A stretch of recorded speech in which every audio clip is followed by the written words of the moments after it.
Bismillahirrahmanirrahim. Assalamualaikum warahmatullahi wabarakatuh. Alhamdulillahirabbil alamin wa bihi nasta'inu ala umuri dunya waddin. Wassalatu wassalamu ala asyrafil anbiya'i wal mursalin wa ala alihi wa ashabihi ajmain amma ba'du. Alhamdulillah atas limpahan rahmat dan hidayah dari Allah Subhanahu wa taala sehingga bisa kita lanjutkan majelis kita tiap Sabtu ya. Program takhassus di Masjid Tauhid. Jadi dulu pernah bahasa Arab, pernah shorof, pernah durusul lughah, pernah tajwid, dan sekarang dilanjutkan dengan ilmu waris. Ya. Yang mana majelis kita ini adalah sistemnya seperti kursus. Ya, kursus. Jadi kajian plus ngoten nggih. Ada latihane. Dan latihan ini biasane nggarai wong merotoli. Soalnya kok gak iso isin agak mlebu ae. Nah, semoga nanti nggih tetap bertahan nggih. Jadi karena ada evaluasi, ada latihan. Jadi kita harapkan nanti panjenengan kalau ada yang lulus 2 saja, masya Allah, ya. Atau bahkan 1 nanti ahli ilmu faraid, nanti jadi rujukan konsultan nanti. Nah, saya punya masalah gini, lakukan panjenengan. Nah, 1 saja lulus itu alhamdulillah. Nah, biasanya kalau kita belajar ilmu fikih itu kan lengkap dari awal sampai akhir. Dari kitab Thaharah, kemudian wudu, mandi, tayamum, sholat, dan seterusnya sampai akhir. Nah, maka pembelajaran ilmu waris atau ilmu faraid itu termasuk fikih. Tapi kadang juga dimasukkan dalam kitab fikih yang besar itu, cuma nggak rinci, jarang rinci. Dan seringkali juga disendirikan. Jadi ilmu tersendiri. Dia tetap cabangnya dari ilmu fikih, tetapi sering disendirikan karena pentingnya dan karena kekhususannya. Jadi nanti ada pembahasannya itu masalah hukum-hukumnya, hukum fikih, panjenengan sudah biasa nggih, dengan Syekh Ahmad, dengan ustadz-ustadz yang lain juga. Nah, kalau dalam ilmu faraid ini, waalaikumsalam warahmatullahi wabarakatuh, ada ada hitung-hitungannya. Jadi panjenengan nostalgia jadi mahasiswa malih. Jadi kok apa ngitung-ngitung siji tambah siji, seperdua, sepertiga. Nah, panjenengan jadi mahasiswa malih. Tujuan kita mempelajari ilmu ini adalah ingin mewarisi napa? Mewarisi napa? Harta peninggalan. Betul, ingin mewarisi warisan Rasulullah Shallallahu Alaihi Wasallam yang berupa ilmu. Jadi diantara karena Rasulullah karena para anbiya itu lam yuwarisu dinaron wala dirhaman. Para nabi tidak mewariskan dinar dan dirham, ATM boten, dolar, real boten. Tapi yang diwariskan para nabi innama warasul ilma. Yang diwariskan oleh para nabi adalah ilmu agama, dan termasuk ilmu waris ini salah satu ilmu warisan Rasulullah Shallallahu Alaihi Wasallam. Ya. Meskipun realitanya di tempat kita niku jarang sekali dipakai. Panjenengan ada tetangganya atau keluarganya sendiri menerapkan ilmu waris, ada berapa kira-kira? Ada berapa belas? Betul-betul nggih. Nah, terus untuk apa dipelajari? Ya untuk ibadah. Dan minimal kalau kita dapat jatah waris jangan sampai menzolimi hak yang lain. Ya. Jadi misalkan kita dapat bagian separuh, padahal jatah kita nggak separuh, cuma 1/4 misalkan. Nah, kalau kita dapat separuh, padahal jatah kita itu cuma 1/4, maka 1/4-nya lagi atau separuh dari jatah kita itu kita kembalikan karena ini jatahnya orang lain. Nah, jadi Minimal kita bisa protek seperti itu. Kalau kita nerima warisan, jangan sampai lebih daripada jatah yang seharusnya saya miliki. Nah, biasanya kalau masyarakat awam tidak mau dengan ilmu waris atau ilmu faraid ini, masyarakat awam biasanya dipakai apa? Bagi rata. Ada yang pakai baginya adat istiadat, ada yang pakai apa kebiasaan, ada yang pakai sakar PDW, ada yang rebutan, bahkan ada yang pakai senjata. Kemarin itu mengenaskan sekali, satu keluarga dibunuh, dimasukkan apa? Sapi tank gara-gara rebutan warisan. Ketahuan setelah 1 tahun itu ya. Nah, maka sebelum kita mempelajari fikih waris ini, kita harus mengetahui juga bahwasanya hukum membagi waris. Waalaikumsalam warahmatullah. Ini nggak ada namanya Pak, saya kasihkan Lukman itu. Yang nggak ada namanya, Pak. Tadi loh. Sudah. Hukum melaksanakan pembagian sesuai dengan syariat Islam itu wajib. Bukan sunnah dan bukan pula kata sebagian orang wajib kalau ada sengketa kata mereka. Ya. Kalau ada sengketa harus kembali pada Quran Sunnah. Tapi kalau semuanya ridho, tidak harus. Tidak seperti itu. Entah ridho, tidak ridho, tetap hukum waris ini harus dilaksanakan. Ya. Kan Allah Subhanahu wa taala berfirman dalam surat An-Nisa ayat 14, "Wa may ya'sillaha wa rasulahu wa yata'adda hududahu yudkhilhu naran khalidan fiha wa lahu adzabun muhin." Dan barang siapa yang mendurhakai Allah dan Rasulnya dan melanggar ketentuan-ketentuannya, niscaya Allah memasukkannya ke dalam api neraka, sedang ia kekal di dalamnya, dan baginya siksa yang menghinakan. Jadi setelah Allah Subhanahu wa taala dari ayat 11 kalau nggak salah itu menjelaskan suami sekian, anak laki-laki sekian, istri sekian. Jelaskan oleh Allah Subhanahu wa taala, langsung Allah yang jelaskan. Bagian fulan sekian, sekian. Nah, di ayat 14 Allah ancam barang siapa yang melanggar ketentuan-ketentuan Allah termasuk jatah waris, ancamannya adalah api neraka, dia kekal di dalamnya, dia mendapatkan azab yang menghinakan. Jadi hukumnya apa? Wajib. Dan belajar ilmu waris itu erat hubungannya dengan bahasa Arab. Jadi sebelum kita belajar kitab niki atau takhris niki, itu kita sudah mukadimah dulu dengan bahasa Arab. Karena ada istilah-istilah yang sulit dipahami kalau nggak pakai bahasa, tapi nggak full, cuma sebagian saja.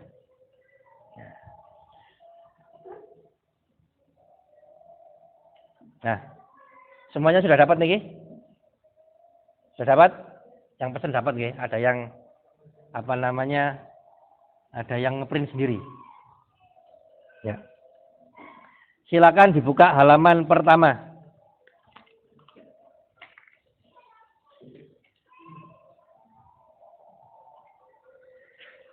Jadi tulisan yang kita pegang ini itu adalah talkhis atau mulakhos, ringkasan. Aslinya ini adalah Muqarrar Mustawa 5. Itu bukunya agak tebal, itu baru jilid pertama. Ini adalah ringkasan jilid pertama. Saya pakai ini karena dulu saya juga pakai ini belajarnya. Inti-intinya ya, jadi mudah dipahami. Mulai halaman 1 al-fiqhu lughatan. Jadi kan kita bahas fiqhul mawaris kan gitu ya.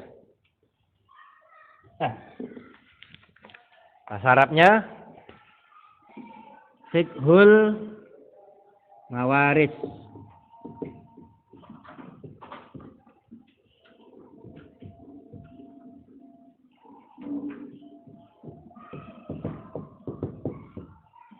Atau juga disebut dengan ilmul faraid. Nama-namanya ada banyak.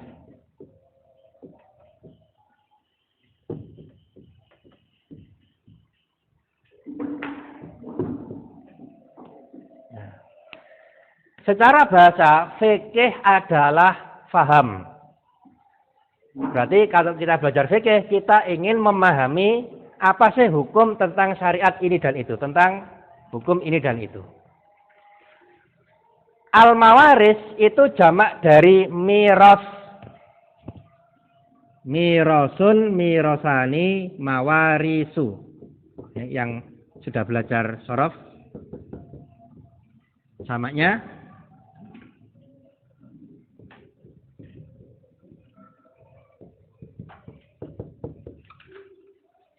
mirosun, mawarisu. Miros itu adalah masdar dari warrosa yuwarisu, artinya mewariskan.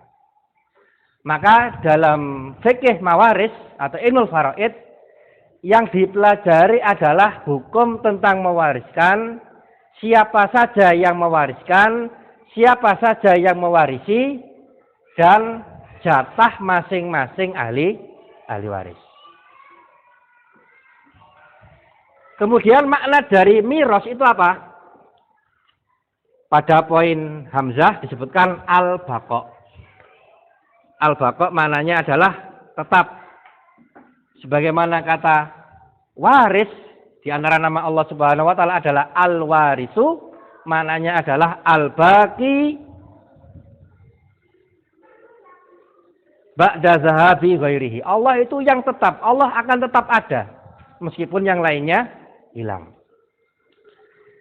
Dan makna yang kedua pada poin ba, makna dari miros adalah al-intiqal, yaitu perpindahan. Karena dalam hal waris mewarisi itu ada yang namanya perpindahan. Pertanyaannya, yang pindah napa nih? Yang pindah hartanya. Ya. Dari al-muwaris, muwaris itu orang yang mewariskan sing mati. Ya. Pindah kepada waris. Waris itu orang yang mewarisi. Ya. Muwarisun orang yang mati, orang yang mewariskan. Warisun itu adalah orang yang mendapatkan harta waris. Dan perpindahan harta dari muwaris kepada waris, ya dibiasakan bahasa Arab ya. Itu sifatnya ijbari. Sifatnya ijbari atau otomatis spontan, maksudnya enggak pakai akad. Jadi kalau ada orang memindahkan kepemilikan suatu barang kepada orang lain, itu kan harus ada akad. Tidak boleh seseorang mengambil hak orang lain tanpa ridho. Makanya pakai akad. Jual beli. Akadnya apa? Baik. Ya. Utang piutang. Akadnya apa? Qorat. Bahkan kalau diberikan saja akadnya apa? Hibah atau hadiah. Ada akadnya. Dan itu pakai ngomong, ya, saya jual mas, nggih, kula sade. Kula tumbas panjenengan sade. Ada akadnya. Nah, kalau perpindahan harta waris itu sifatnya ijbari, nggak perlu pakai akad. Begitu al-muwaris meninggal, isdat, maka langsung hartanya pindah ke pemilikan kepada ahli waris. Entah setuju apa enggak, entah wasiat atau enggak, pokoknya langsung pindah ke ahli waris. Kepemilikannya meskipun baginya nanti. Oleh karena itu, perpindahan waris ini manusia tidak boleh ikut-ikut. Ada 3 macam harta yang manusia nggak boleh ikut campur. Yang pertama apa? Waris. Ini samawan. Nah, al-irsu. Yang kedua zakat.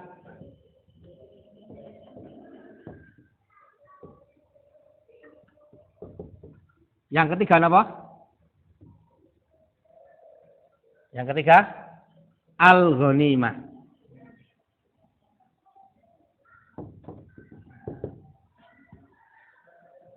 Tiga macam harta ini diatur oleh Allah Subhanahu wa taala, manusia nggak boleh ikut campur. Misalkan ada orang tua namanya misalkan ya, Mbah siapa ya? Misalkan Pak Brodin. Nah, Pak Brodin punya anak 5, laki-laki 4, perempuan 1. Ketika Mbah Brodin ini sudah tua renta, 4 anaknya kerja di luar, yang ngeramut cuma anak perempuannya 1. Bertahun-tahun diramut oleh anak perempuannya, ya, kemudian meninggal. Kemudian Pak Brodin meninggalkan harta misalkan 1 miliar. Nah, kemudian karena anak perempuannya ini adalah yang merawat sekian tahun, maka dapat jatah banyak sendiri, maka tidak boleh. Kenapa? Karena harta anak perempuan, harta waris yang diperoleh anak perempuan, itu sudah diatur oleh Allah Subhanahu wa taala. Tidak boleh kita ikut campur, tidak boleh. Ikut apa adanya sebagaimana dibagi oleh Allah Subhanahu wa taala. Nah, biasanya kan, kamu wis oge, wis gak usah njupuk iki. Iki kan dulurmu, nah tidak boleh. Karena sudah diatur oleh Allah Subhanahu wa taala, ya. Bojomu wis oge, wis dadi pejabat, gak usah njupuk. Nah, tidak boleh. Tetap apa namanya? Dibagi sesuai ketentuan Allah Subhanahu wa taala. Yang kedua, zakat. Nah, mirip zakat. Ya. Harta zakat itu kadar dikeluarkannya itu diatur oleh Allah Subhanahu wa taala. Zakatnya emas berapa? Kadarnya? Bukan nisab, kadarnya. Hah? 2,5%. Nah, 2,5% zakatnya emas ya. Ada orang punya emas 3 kintal misalkan. Nah, kemudian orang ini sakit-sakitan. Karena aku sakit-sakitan kok 2,5, wis 1% saja. Boleh enggak? Enggak boleh. Ya. Karena yang ngatur Allah Subhanahu wa taala. Begitu pula ghanimah diatur oleh Allah Subhanahu wa taala. Oleh karena itu termasuk kesalahan yang kadang terjadi di sekitar masyarakat, itu kalau ada orang mau meninggal, sakaratul maut, kemudian datang tokoh.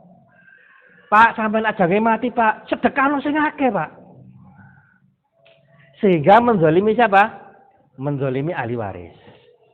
Jadi ketika seorang itu sudah meninggal atau ketika mau meninggal, harta itu sudah masuk pada lingkup waris, jangan disedekahkan. Karena kenapa? Karena ahli waris lebih membutuhkan. Tapi diperbolehkan, tapi nggak boleh lebih dari sepertiga. Nah, jadi perpindahan dari mewaris ke waris itu otomatis nggak pakai akad, entah sebelumnya ngomong atau nggak ngomong, maka jatah itu otomatis pindah ke pemilikan meskipun baginya nanti.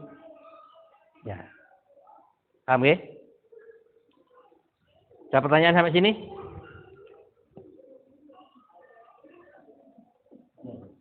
Oke.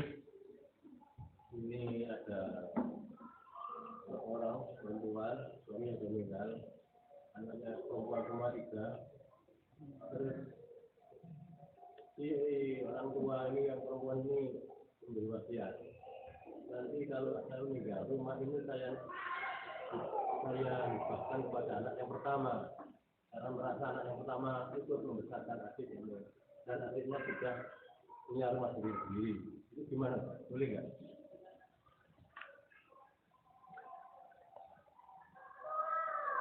Misalkan ada seorang wanita punya rumah tok, Ya.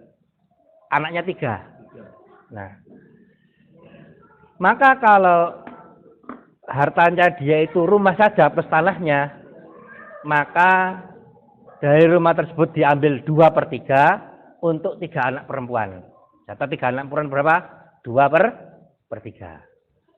Nah, maka wajib dibagi sesuai dengan ilmu faraid. Jadi kalau 2/3, nah, dibagi 3, gimana nih? Berarti 2/3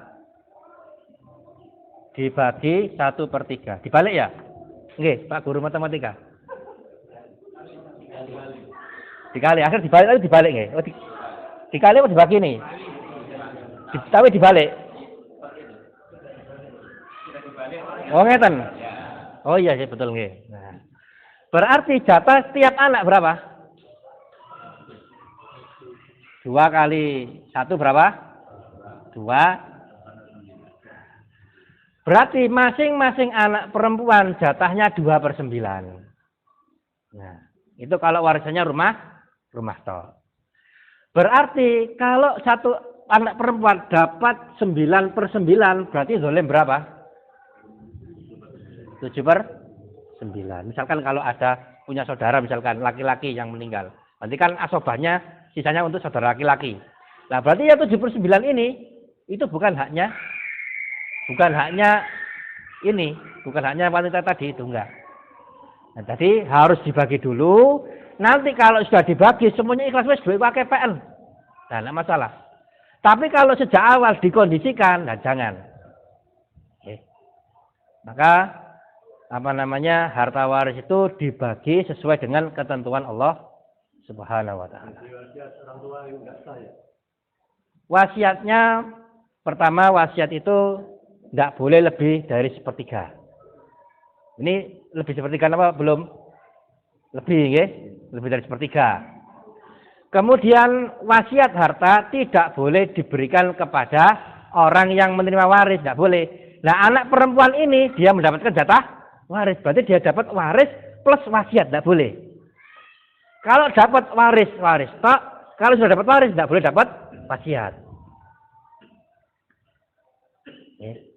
Paham sampai sini ya?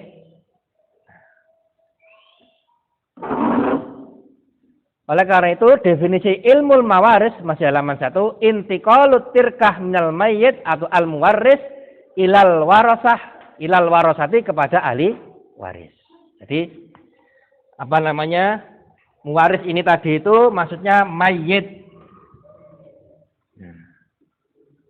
Mayyit itu apa? Orang ya mayyit, orang yang sudah mati. Jadi nggak ada orang hidup mewariskan. Kecuali kalau dia itu dihukumi mati oleh pengadilan. Ya ada orang ya pergi keluar pulau, kemudian setelah sekian puluh tahun nggak kembali. Kemudian sama hakim diputuskan orang ini mati. Nah, maka hartanya yang ketinggalan di kampungnya diwariskan. Kemudian ilal warasah, waris adalah mufradnya kata tunggal. Apa tunggal itu apa ya? Kalau jamak kan plural. Nah, jamaknya apa? Warasatun. Warasatun maksudnya para ahli waris. Warasatun. Jadi yang mati satu, ahli warisnya bisa 1, bisa 2, bisa 3, bisa 4, bisa 100. Nah, nek dulure akeh, anake akeh, bojone akeh, ya bisa jadi sampai sekian puluh, bahkan mungkin bisa sampai 100. Ya, punya 4 istri, masing-masing istri anaknya 25.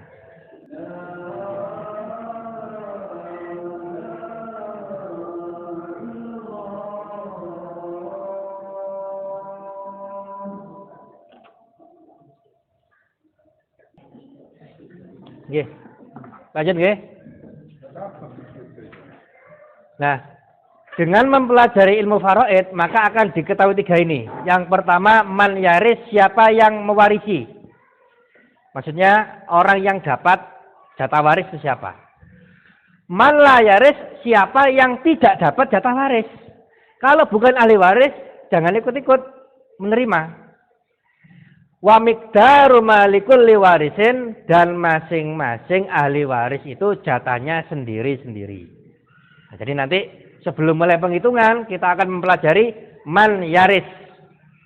Nanti akan digolongkan siapa saja daftar orang-orang yang berhak menerima waris atau ahli waris.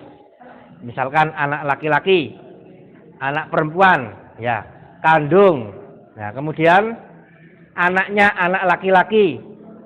Kemudian anak perempuannya anak laki-laki. Adapun anak perempuan dari anaknya anak perempuan tidak dapat. Misalkan ya. Misalkan di sini Pak Ijo. Pak Ijo ini yang meninggal. Kalau ada namanya sama, mohon maaf nggih, nggak sengaja nggih. Ada tak? Nggak ada kan? Nggak ada nggih. Nah, Pak Ijo ini punya dua anak. Nah, misalkan Pak Idi sama anak perempuan Marning.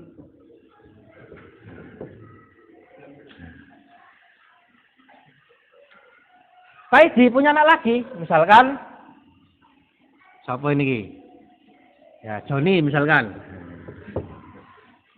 Kemudian Pak Idi punya anak perempuan misalkan Siti. Mari punya anak lagi, misalkan Job. Jangan, misalkan khawatir nyinggung misalkan siapa? Michael. Nah, apa siapa Michael? Ngelak contoh ini angel. Hah? Turi. Turi ini laki-laki perempuan, Pak? Laki-laki. Perempuan siapa lagi? Siti sampun. Sri. Nah, gitu mau nggih. Contoh mawon. Nah, maka kedudukan ahli waris itu dilihat dari hubungannya dengan Pak Ijo yang mati ini. Jangan dilihat dari orang yang hidup. Misalkan Pak Ijo punya istri namanya Markona. Nah, Markona datang pada Ustadz. Pak Ustadz, suami saya mati, bagaimana cara menghitung warisnya? Ustadznya tanya, keluarganya tinggal siapa saja? Markona mengatakan ada bapak, ada ibu, ada Pak D, ada saudara. Maksudnya bapaknya Markona, ibunya Markona, saudaranya Markona, bukan. Harus dari pihak Pak Ijo. Anaknya Pak Ijo, Pak D-nya Pak Ijo, bapaknya Pak Ijo, saudaranya Pak Ijo. Jangan punya Markona, bukan. Ya. Anaknya Markona pun juga bukan. Bisa enggak? Pak Ijo punya anak tapi bukan anaknya Markona, bisa enggak? Ya, misalkan niki duda, niki janda, sama-sama punya anak. Maka yang ahli waris itu adalah anaknya Pak Ijo, bukan anaknya Markona. Meskipun bisa jadi anaknya Pak Ijo adalah anaknya Markona juga. Nah, kemudian Pak Ijo punya anak, Pak Idi sama Marling. Punya cucu namanya Joni, Siti, Turi, Sri. Nah, Pak Idi ini apanya Pak Ijo? Anak. Nah, tapi yang ahli waris adalah Pak Idi, Marning, ini disilakan dengan Ibn. Marning, Bintun. Joni, Ibnu Ibn. Siti, Bintu Ibnin. Bintu Ibnin. Turi laki-laki ya. Ibnu binti. Ya. Ibnu binti. Nah, ini bintu binti. Nah, ini kalau dalam ilmu waris dibacakan, Joni dapat waris, Siti dapat waris, kalau Turi tidak dapat waris.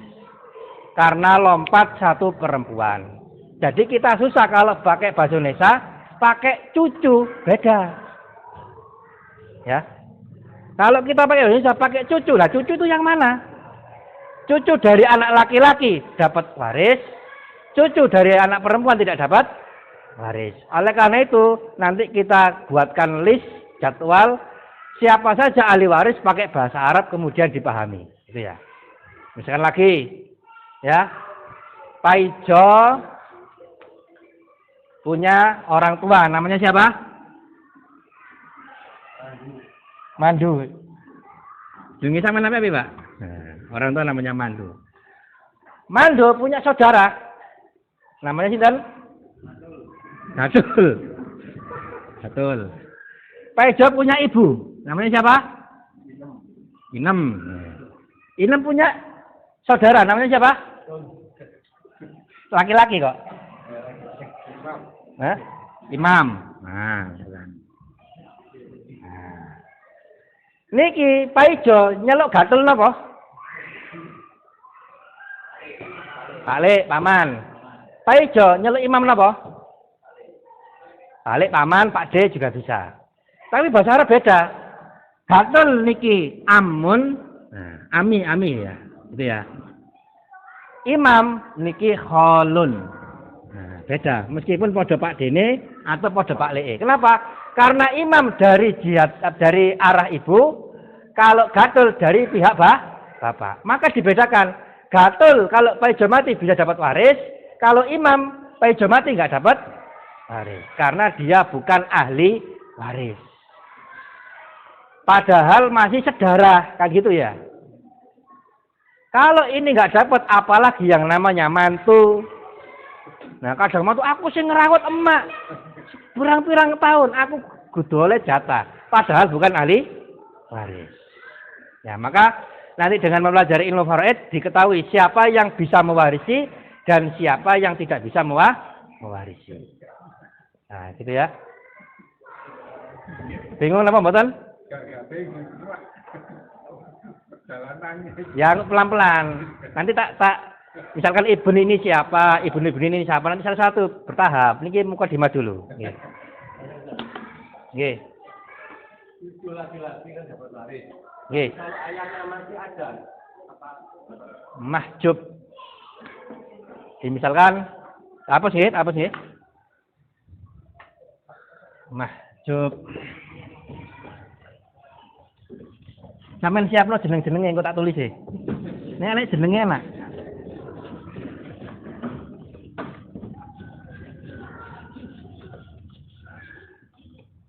Ini belum, Mbak, belum ngitung itunya. Nah, misalkan Panjul, nggih. Panjul punya anak 3. Sinten mawon, Pak, laki-laki? Kori. Iya, lagi meleh.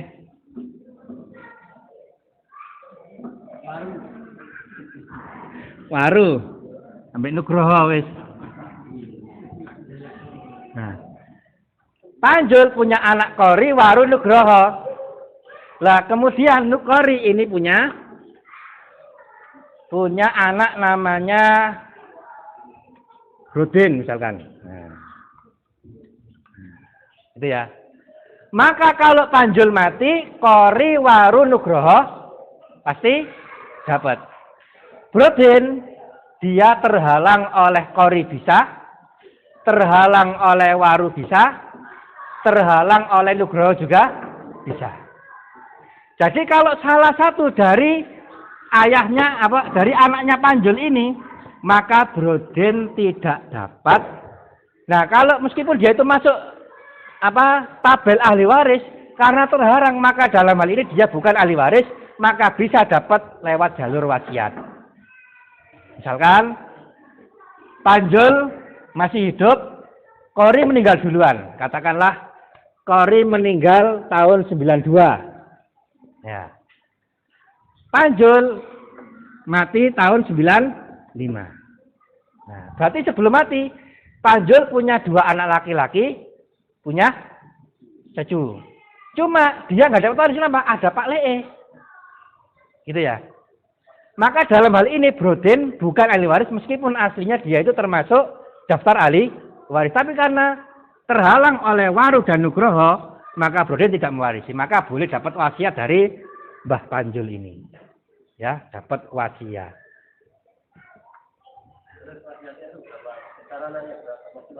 Maksimal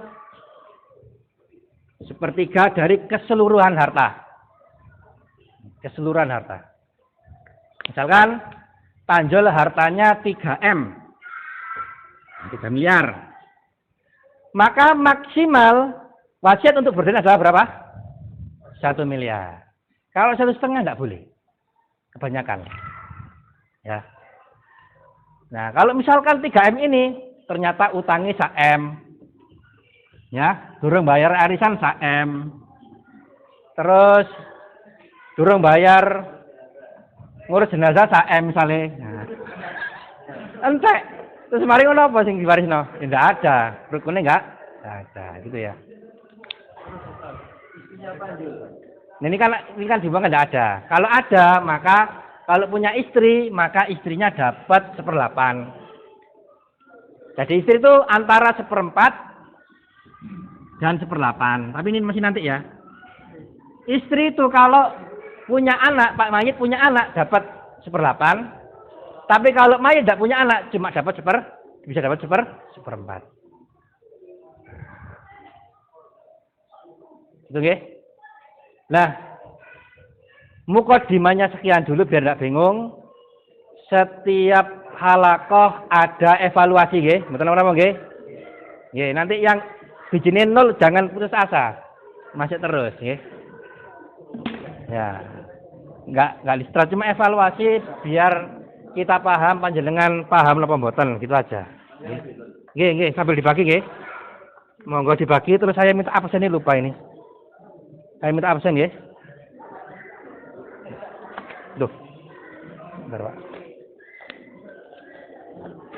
Saya minta tolong bagi. Monggo yang tanya monggo. Nggih, Pak kabar. Saya Panjil itu punya istri, yang hidup hanya punya rumah.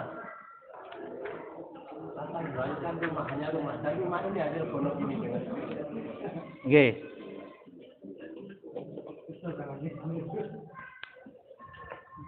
Jauh. Bersama terus minta tangan pergi. Gitu sebenarnya Pak. Panjul itu apa yang diwariskan hanya rumah nilai 3M. Nggih. Yang punya istri, tapi rumah itu hasil istilahnya kalau Jawa itu gonogini, anak gonogini. Iya. Gimana pembagiannya?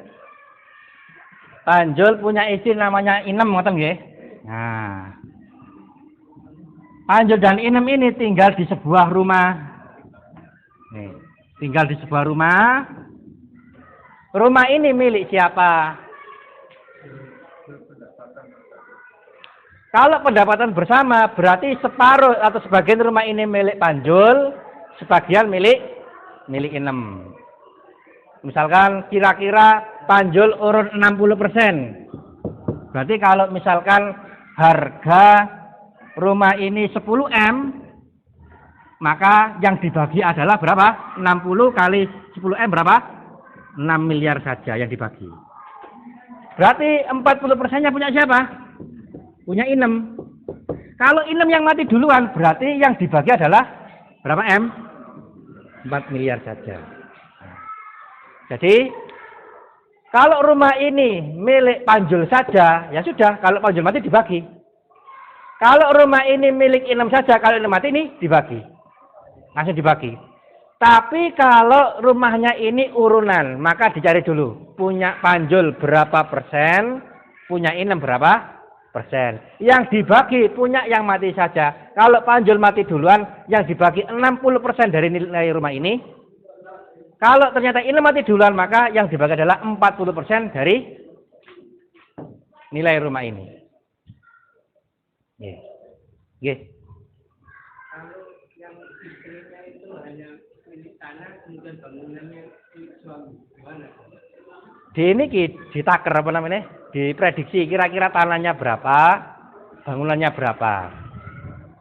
Jadi misalkan, nggih, misalkan kita semuanya urunan investasi tanah, kabeh wong urunan 1 miliar jang, malih piro niki? 20 miliar gitu ya. Nah ternyata salah satu dari kita ada yang mati, siapa sing pengen jadi mati contohnya?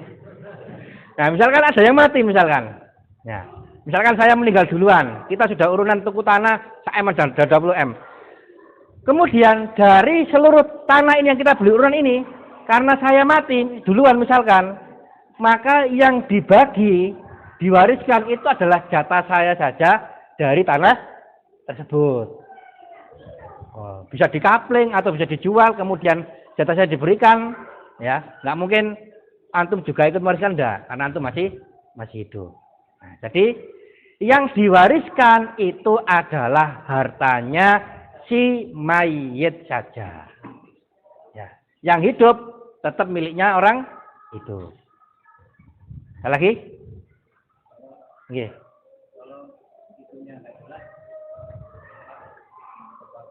Oh, nggih. Nggih. Nggih. Nah, jadi pertama rumah tangga harmonis gitu ya. Tuku sotil gak dihitung, tuku wajan gak dihitung, tuku gencet tikus gak dihitung. Nah, mari ngono.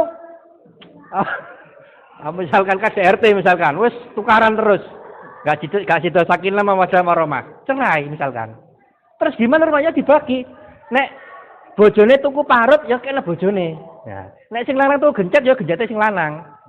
Nek sing wedok tuku misalnya tuku kipas angin punya sing wedok lah gitu, dibagi. Begitu pula kalau nggak jelas, kalau nggak ingat gimana ya dikira-kira. Kira-kira saya urun rumah ini berapa? Nah, saya urun rumah ini misalkan kira-kira 90% paling akeh. Ya sudah itu miliknya suami misalkan. Atau misalkan punya istri kira-kira paling banyak modalnya 85%. Maka itu diberikan pada istri. Nah, jadi kalau nggak bisa dicatat, kalau nggak bisa detail maka dikira-kira saja. Kan nggak mungkin ya. Beli teflon berapa, catat nggak mungkin. Ya. Maka diperkirakan nggak apa-apa. Oke, Bang Miko.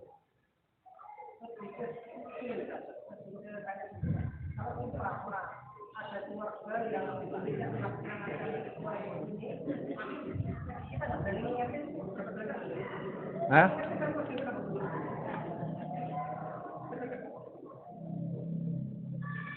Ya. Jadi memakai jilbab gitu ya. Memakai jilbab niku wajib apa mboten? Wajib. Ya. Cuma kita nggak bisa maksa orang di jalan sih nggak pakai jilbab untuk pakai jilbab. Kan nggak bisa. Bu, sama neraka kalau bu nggak pakai jilbab, gawe jilbabnya. Kan gitu ya. Nah terus kita nggak bisa maksa orang, tapi kita itu bisa mengingatkan. Jadi misalkan kita ketika ingin mengingatkan itu kan masuk dalam amar ma'ruf nahi mungkar.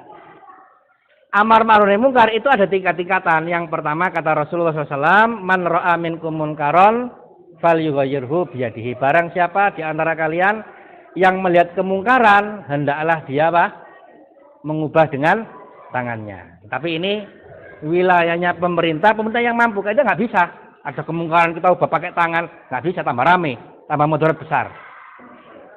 Fa'in lam yastati' fa bilisanihi, tapi kalau dia tidak mampu, maka dengan lisannya. Maksimal yang bisa kita lakukan itu apa? Dengan lisan. Nah, kalau lisan nggak mampu, gara-gara apa? Kalau kita nggak bisa dengan lisan, terus dengan apa loh? Resikonya apa sih kalau kita ngingatkan dengan lisan? Apakah kita dibunuh? Nah, mengingatkan toh, kita nggak maksa. Kalau kita bagi sakar PDW kita, mungkin kita akan dimusuhi. Mungkin kita akan putus silaturahmi. Tapi kalau ingatkan saja, resikonya apa? Resikonya apa? Nah, jadi karena resikonya kok nggak jelas, berarti tetap ada kewajiban untuk mengingatkan. Paling nggak disopo sak wulan kan gitu ya. Nah, maka itu resikonya nggak besar itu ya. Nah, jadi kalau kita dalam keluarga kita itu ada bagian waris dan kita tahu, maka kita ada kewajiban untuk mengingatkan. Paling nggak kasih buku lah. Ini pocon. Nah, ya hukum waris dalam Islam wis mari. Betul ya? Oke, anu lagi bahasa Arab lagi. Nah, atau dijak merene. Nah, gitu ya. Wallah alam bisawab. Ada lagi?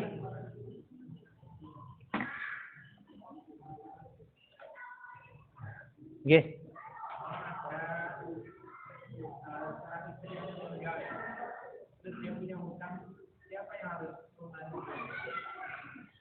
Hutangnya istri itu kan ada beberapa macam ya. Ada istri utang untuk diri sendiri, ada istri utang karena nafkah. Nah, kalau utangnya istri karena nafkah, misalkan bojone gak mulai-mulai, anak luwe, akhirnya utang nang warung tonggo, beras sak kilo, 1 tahun jadi 360 kilo. Sing bayar sapa suamine? Tapi nek bojo tuku anting-anting tuku dhewe. Tuku HP rolas gawe dhewe. Tuku klambi rong lemari. Bojone mati utange nombok sapa sing nglironi? Nah, maka istri tersebut yang melunasi dari sisa harta yang dia tinggalkan. Nggih. Sampun nggih, insyaallah kita lanjutkan hitung-hitungannya pekan depan. Ini mukadimah dulu, kita tutup. Kalau ada benarnya maka itu semata-mata dari Allah. Kalau ada kesalahan maka dari saya pribadi mohon dimaafkan. Kita tutup. Subhanaka Allahumma bihamdika asyhadu an la ilaha illa anta astaghfiruka wa atubu ilaik. Assalamualaikum warahmatullahi wabarakatuh. Ini ki mohon diserahkan pekan depan nggih. Tiap pekan tak kasih gini baru nggih. Buat evaluasi kita paham apa enggak nggih.